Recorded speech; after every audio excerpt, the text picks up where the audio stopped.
2024 жылғы Jeep Wrangler Sport. Машина полноприводный.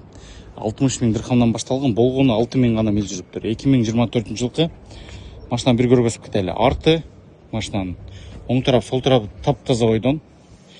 Бир ғана ошо алдыңкы мынау не деп коет, решетка радиатор алмашат, капот өзү жасалат, радиаторларын бир текшериш керек экен. Рама, мынау усилитель жактары тап-таза ойдон экен. Алдыңкы ушу эки дөңгөлөк алмашат, бир текшерип коюш керек экен.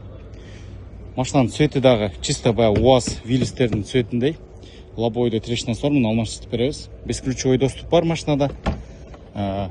Airbag'терден руль менен ушул торпедонун airbag иштеген, бирок заводской состояниедагы ушундай мындай темно-серый түстөгү салондо.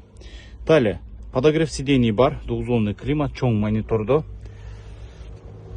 Carfax историясын ушул жерден карап текшерсеңиздер болот. 7-ай 2023.